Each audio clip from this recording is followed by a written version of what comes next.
We have a new trial that started yesterday, and before I go into details of the opening statements, I do want to give you guys a recap as to how we got here.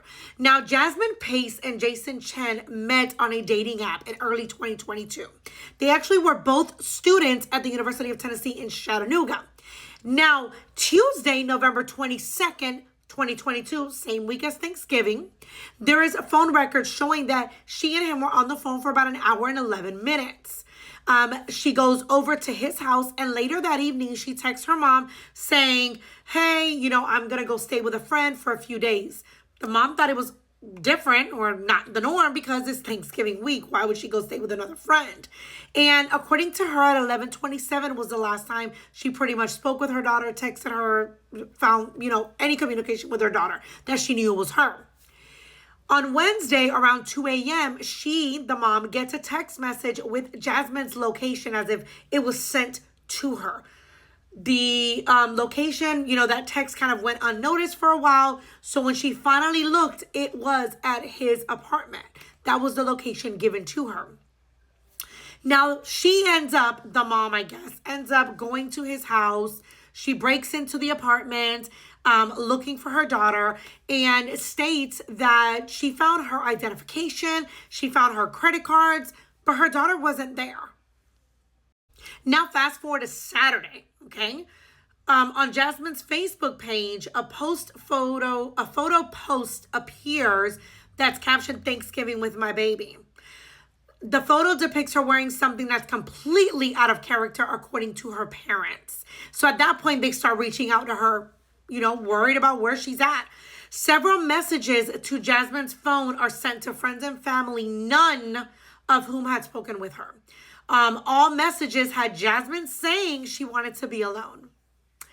Later on, around 8:27 p.m., Katrina, the mom of Jasmine, states that she found her daughter's abandoned vehicle near the Signal View condominiums off of Mountain Creek Road.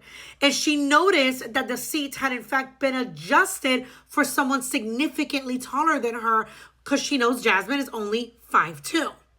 Now, at this point, the Chattanooga police start speaking with Katrina, again, Jasmine's mom, in person.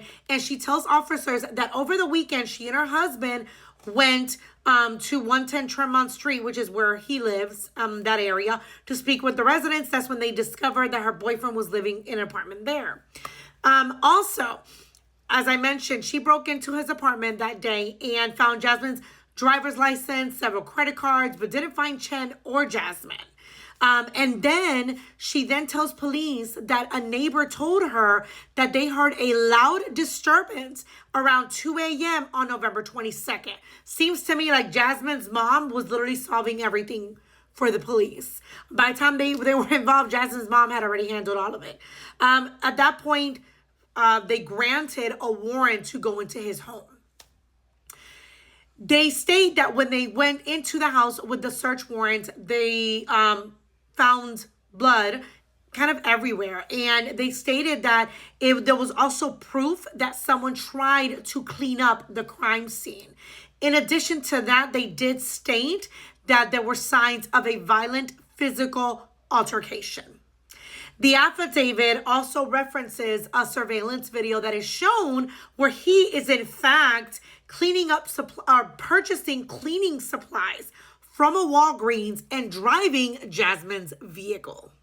Now, the following week, there is video footage obtained from inside the apartment complex that shows him leaving the building with a mask on and a black fabric wrapped around his hand. At this point, they start, announcing that they are going to arrest him in his home. And again, sadly, they were arresting him initially on criminal homicide charges. But at that time, her body was not found. Now, on December the 1st, at that point, her body was then found. It was found inside of a suitcase. And they're stating that her ankles were handcuffed and shackled to her right arm. And she had multiple puncture wounds. I'm not going to go into details of that. Now, the thing about this is that, as I mentioned, opening statements commenced. And the prosecution stated, look, we are going to show that he violently did this to her. And instead of, feeling any type of remorse, anything like that, he started covering it, hiding it, cleaning up, making sure no one found out about it. And so I'm thinking when the defense stands up, clearly he's going to be like, he didn't do it. Absolutely not. The defense was like, there's no argument. Yes, he did it. We're not here to, he literally said, the defense attorney says, I'm not here to waste your time. He did it. He stated that he did do this to her. However, the state's job is to show you all that he did this in premeditation. Okay. When in fact, that was not the case. According to the defense, there was an altercation and she came after him and he was defending himself. And that is what happened. I'm going to keep you guys updated. I'll do a part 2 of the rest of the afternoon after the opening statements, because there were multiple witnesses that came forward, including the main detective of this case, which is Jasmine's mom, Katrina.